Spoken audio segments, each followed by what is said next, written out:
இப்போ வந்து நாங்கள் மிளகா வச்சு பஜ்ஜி போட போகிறோம். எங்கள் ஊரில் காலிலேருந்து சரியான மழை. சரி பஜ்ஜி வாங்கின டைமில் வந்து மழை நில்லிச்சு. சரி போடலாம் அப்படின்னு சொல்லிட்டு இப்போ மிளகா வச்சு பஜ்ஜி போட போகிறோம். சந்திலே நாங்கள் மிளகா வாங்கிட்டு வந்துட்டோம். இப்போ இது வாஷ் பண்ணி எடுத்துக்கலாம்.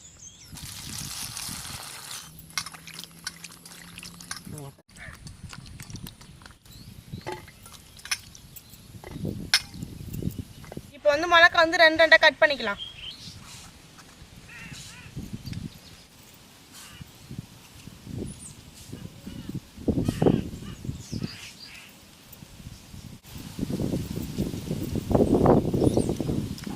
இப்போ வந்து நான் பஜ்ஜிக்கு மாவு பேசி போகிறோம். அதுக்கு நான் தேவைன்னா கடல மாவு, அரிசி மாவு, லைட்டாக உப்பு, ஒரு அரை ஸ்பூன் மிளகாத்தூள் போட்டு நல்லா பிசைஞ்சிட்டு லாஸ்ட்டில் நெய் ஊற்றி நல்லா பிசைஞ்சிட்டு அந்த அப்போ தான் பஜ்ஜிக்கு நல்ல ஒரு டேஸ்ட்டு கொடுக்கும். நெய் போட்டால் தான். அது இப்போ நம்ம பிசைய போகலாம். கடல மாவு,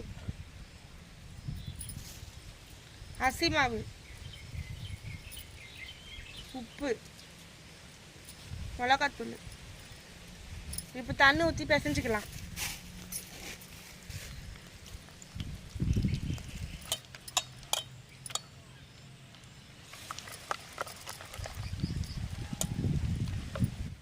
இப்போ வந்து நெய் சேர்த்துக்கலாம். கரெக்டாக இந்த பதம் தான் நெய் சேர்க்கணும். இல்லைன்னா நல்லா மாவு இந்த பதம் வந்த பிறகு நெய் சேர்த்து பிசைஞ்சிக்கலாம்.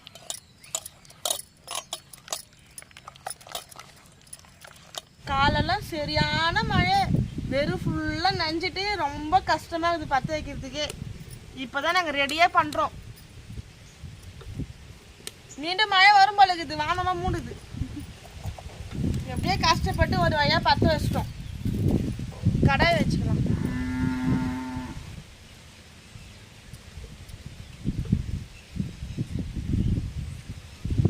எண்ணெய் ஊற்றிக்கலாம். பற்றிக்கிச்சு நல்லா.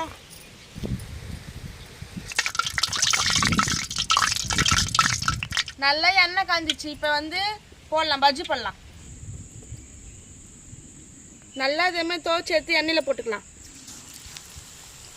பஜ்ஜி போட சொல்ல நல்லா வாசனையாக இருக்குது.